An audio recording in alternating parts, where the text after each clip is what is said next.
Hi guys, ಎಲ್ರಿಗೂ ನಮಸ್ಕಾರ. ಎಲ್ಲರೂ ಹೇಗಿದ್ದೀರಾ? ತುಂಬಾ ದಿವಸ ಆಯ್ತು ವಿಡಿಯೋ ಹಾಕಿ. ಎಲ್ಲರೂ ಚೆನ್ನಾಗಿದ್ದೀರಾ ಅಂತ ಭಾವಿಸ್ತಾ ಇದ್ದೀನಿ. ಇವತ್ತು ನಾವು ಮಾತಾಡ್ತಿರುವಂತಹ ಟಾಪಿಕ್ ತುಂಬಾ ಸಿಂಪಲ್ ಆಗಿರುವಂತದ್ದಲ್ಲ. ಇದು ನಿಮ್ಮನ್ನ ನಿದ್ದೆಯಿಂದ ಎಬ್ಬರಿಸುವಂತಹ ಒಂದು ರಿಯಲ್ ಲೈಫ್ ಇನ್ಸಿಡೆಂಟ್. ನೋಡಿ, ಪ್ರತಿದಿನ ನಾವು ಒಂದಲ್ಲ ಒಂದು ಜಾಗಕ್ಕೆ ಟ್ರಾವೆಲ್ ಮಾಡ್ತಾನೆ ಇರ್ತೀವಿ. ಅದರಲ್ಲೂ ಎಲ್ಲ ಜಾಗಗಳಿಗೂ ಟ್ರಾವೆಲ್ ಮಾಡ್ತಾನೆ ಇರ್ತೀವಿ. ಬೆಂಗಳೂರು ಚೆನ್ನೈ, ಬೆಂಗಳೂರು ಮುಂಬೈ, ಬೆಂಗಳೂರು ಹೈದರಾಬಾದ್. ಈ ಬೆಂಗಳೂರು ಹೈದರಾಬಾದ್ ಹೈವೇ ಯಾರಿಗೆ ಗೊತ್ತಿರಲ್ಲ ಹೇಳಿ. ಆದ್ರೆ ಆ ಒಂದು ನೈಟ್ ಅಕ್ಟೋಬರ್ 24ನೇ ತಾರೀಕು ಆದಂತಹ ಇನ್ಸಿಡೆಂಟ್ ಕೇಳಿದ್ರೆ ನೀವು ಯಾವುದೇ ಟ್ರಾವೆಲ್ ಬಸ್, AC ಬಸ್ಗಳಲ್ಲಿ ಟ್ರಾವೆಲ್ ಮಾಡೋದಕ್ಕೆ ಭಯ ಪಡ್ತೀರಾ. ಅಂಥದ್ದೊಂದು ಘೋರ ಘಟನೆ ನಡೆದೋಗಿದೆ. ಜಸ್ಟ್ ಇಮ್ಯಾಜಿನ್ ಮಾಡಿ, ನೀವು ಬೆಳಗ್ಗೆ ಫುಲ್ ಟಯರ್ಡ್ ಆಗಿ ರಾತ್ರಿ ರೆಸ್ಟ್ ತಗೊಳ್ಬೇಕು ಅಂದ್ಬಿಟ್ಟು ಒಂದು AC ಬಸ್ನಲ್ಲಿ ಟ್ರಾವೆಲ್ ಮಾಡ್ತಾ ಇರ್ತೀರಾ.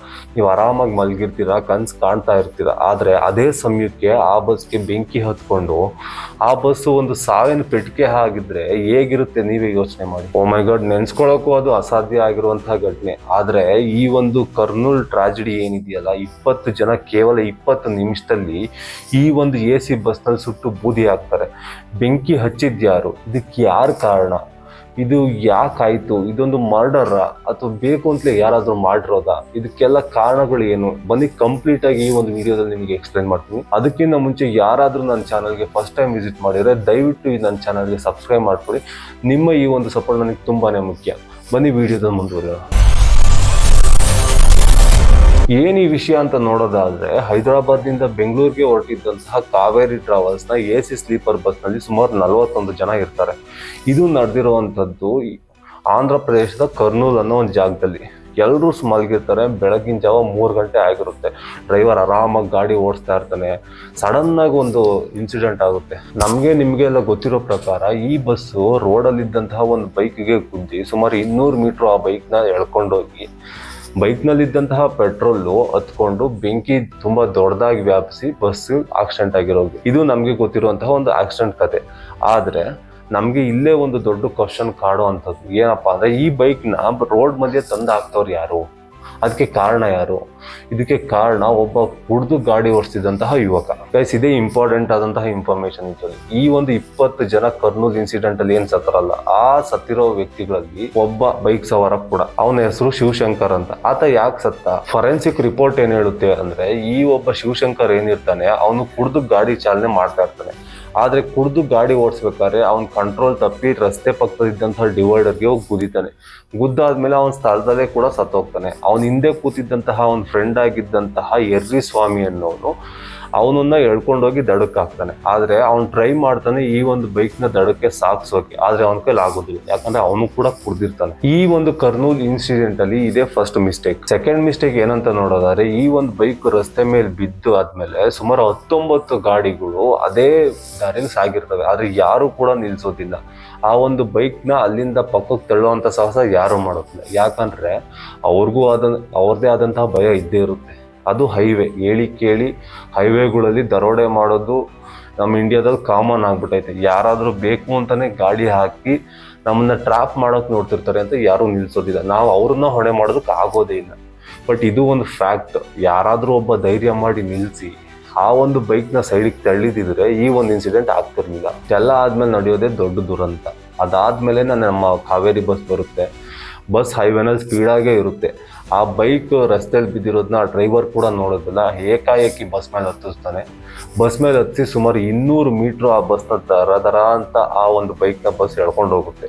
ಈ ಒಂದು ಎಳ್ಕೊಂಡು ಹೋಗೋ ಸಂದರ್ಭದಲ್ಲಿ ಬೈಕ್ನಲ್ಲಿ ಇದ್ದಂತಹ ಪೆಟ್ರೋಲ್ ಕೆಳಗಡೆ ಬಿದ್ದು ಈ ಒಂದು ಘರ್ಷಣೆ ಏನಾಗಿರುತ್ತೆ ನೋಡಿ, ನೆಲ ಮತ್ತೆ ಬೈಕ್ ಮಧ್ಯೆ ಅಲ್ಲಿ ಬೆಂಕಿ ಉತ್ಪತ್ತಿ ಆಗಿ ಬೆಂಕಿ ಜಾಸ್ತಿ ಆಗಿ ಈ ಒಂದು ದೊಡ್ಡ ಇನ್ಸಿಡೆಂಟ್ ಆಗಿದೆ. ಆದ್ರೆ ನಿಮ್ಗೆಲ್ಲ ಅನ್ಸ್ಬೋದು, ಕೇವಲ ಒಂದು ಬೈಕ್ ಹತ್ತಿ ಕೂಡ ಬೆಂಕಿ ಹತ್ತ ಮೇಲೆ ಇವ್ರ ಗಾಡಿ ನಿಲ್ಸೇ ಇರ್ತಾರೆ. ಇಮಿಡಿಯೇಟ್ ಹೇಗೆ ಅಷ್ಟು ದೊಡ್ಡ ಫೈರ್ ಇನ್ಸಿಡೆಂಟ್ ಆಗೋಕ್ ಸಾಧ್ಯ ಅಂತ ನಿಮ್ಗೆಲ್ಲ ಯೋಚನೆ ಬಂದಿರ್ಬೋದು. ಅದಕ್ಕೆ 3 ಪ್ರಮುಖ ಕಾರಣಗಳು ಪೊಲೀಸ್ನವರು ಮೊದಲನೇ ಇನ್ವೆಸ್ಟಿಗೇಷನ್ ಅಲ್ಲೇ ಗೊತ್ತಾಗಿದೆ. ಅದ್ರಲ್ಲಿ ಮೊದಲನೇ ಕಾರಣ ಏನಂತ ನೋಡೋದಾದ್ರೆ, ಅಕ್ರಮವಾಗಿ ಈ ಒಂದು ಬಸ್ನಲ್ಲಿ ಮೊಬೈಲ್ಗಳನ್ನ ಸಾಗಾಟನೆ ಮಾಡ್ತಾ ಇದ್ರು. ಸುಮಾರು 400 ಹೊಸ ಮೊಬೈಲ್ಗಳನ್ನ ಸಾಗಾಟನೆ ಮಾಡ್ತಾ ಇದ್ರು.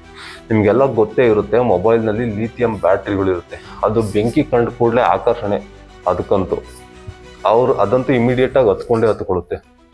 ಅದು ಮೇನ್ ರೀಸನ್. ಆ ಒಂದು ಬೆಂಕಿ ಈ ಬ್ಯಾಟ್ರಿಗಳಿಗೆ ತಗುಲುತ್ತಿದ್ದಂಗೆ ಎಲ್ಲವುದು ಕೂಡ ಬ್ಲಾಸ್ಟ್ ಆಗಿ ಈ ಒಂದು ಬೆಂಕಿ ಅವಘಡ ತುಂಬಾನೇ ಕಡಿಮೆ ಸಮಯದಲ್ಲಿ ಜಾಸ್ತಿ ಮಟ್ಟದಲ್ಲಿ ಆಗೋದಕ್ಕೆ ಪ್ರಮುಖ ಕಾರಣ. ಎರಡನೇ ಕಾರಣ ಏನು ಅಂತ ನೋಡೋದಾದ್ರೆ, ಬಸ್ನ ಫ್ರಂಟ್ ಅಲ್ಲೇ ಇದ್ದಂತಹ 12 ವ್ಯಾಟ್ನ 2 ದೊಡ್ಡ ಬ್ಯಾಟ್ರಿಗಳು. 12 ವ್ಯಾಟ್ ಅಂದ್ರೆ ತುಂಬಾ ಚಿಕ್ಕದಲ್ಲ, ಯಾಕಂದ್ರೆ ಇಡೀ ಬಸ್ನ ಒಂದು ಪವರ್ ಪ್ಯಾಕೇಜ್ನ ಸ್ಟೋರ್ ಮಾಡಿದ್ದಂತಹ 2 ಮೇನ್ ಬ್ಯಾಟ್ರಿಗಳು ಬಸ್ ಮುಂದೆನೆ ಗುದ್ದಿದ್ರಿಂದ ಬೈಕ್ ಬೆಂಕಿ ಬೇಗನೆ ಈ ಒಂದು ಬ್ಯಾಟ್ರಿಗಳಿಗೆ ತಗೊಂಡು ಅವು ಕೂಡ ಬ್ಲಾಸ್ಟ್ ಆಗಿ ಬೆಂಕಿ ಹತ್ತೋದಕ್ಕೆ ಮೇನ್ ಕಾರಣ ಆಗಿದೆ. ಮೂರನೇದು ಇನ್ನೊಂದು ಟ್ರಾಜಿಡಿ ಏನಪ್ಪಾ ಅಂದ್ರೆ, ಈ ಸ್ಲೀಪರ್ ಬಸ್ಗಳಲ್ಲಿ ಅಥವಾ ಸೆಮಿ ಸ್ಲೀಪರ್ ಬಸ್ಗಳಲ್ಲೂ ಅಷ್ಟೇ ಈ ಒಂದು ಬಾಗ್ಲಿರುತ್ತೆ.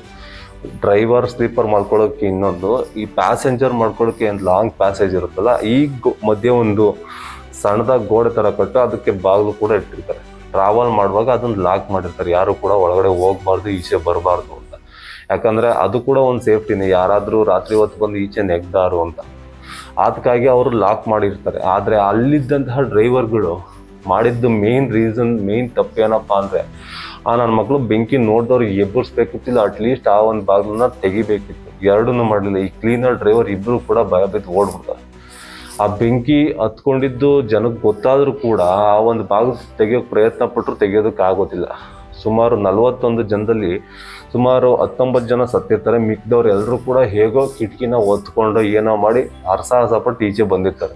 ಇನ್ನು 19 ಜನಕ್ಕೆ ಆಗೋದಿಲ್ಲ, ಯಾಕಂದ್ರೆ ಅಷ್ಟು ಬೇಗ ಬೆಂಕಿ ಇಡೀ ಬಸ್ನ ವ್ಯಾಪಿಸಿ ಎಲ್ಲರೂ ಕೂಡ ಸುಟ್ಟಾಕಿರ್ತಾರೆ. ಫೈನಲ್ ಪಾಯಿಂಟ್ ನಾವು ಏನು ಯೋಚನೆ ಮಾಡೋದಪ್ಪ ಅಂದ್ರೆ, ಇದ್ರಲ್ಲಿ ಯಾರ್ದು ತಪ್ಪು? ಕುಡಿದು ಗಾಡಿ ಓಡಿಸ್ತಿದ್ದಂತಹ ವೇಸ್ಟ್ ಫೆಲೋದ್ ತಪ್ಪ, ಅಥವಾ ನಮ್ಗೆ ಯಾಕೆ ಬೇರೆಯವ್ರ ತೊಂದರೆ ಅಂತ ಈ ಒಂದು 19 ಗಾಡಿಗಳು ಏನು ಪಾಸ್ ಆದವಲ್ಲ, ಗಾಡಿ ಬಿದ್ದಿದ್ರು ಕೂಡ ನೋಡ್ಕೊಂಡು ಅವ್ರದ್ದು ತಪ್ಪ, ಅಥವಾ ರ್ಯಾಶ್ ಆಗಿ ಓಡಿಸ್ತಿದ್ದಂತಹ ಬಸ್ ಡ್ರೈವರ್ನದ್ದು ತಪ್ಪ, ಅಥವಾ ಯಾವುದೇ ಸೇಫ್ಟಿ ಪ್ರಿಕಾಷನ್ಸ್ನ ಬಸ್ನಲ್ಲಿ ಅಳವಡಿಸದೇ ಇರುವಂತಹ ಬಸ್ ಮಾಲೀಕನ ತಪ್ಪ?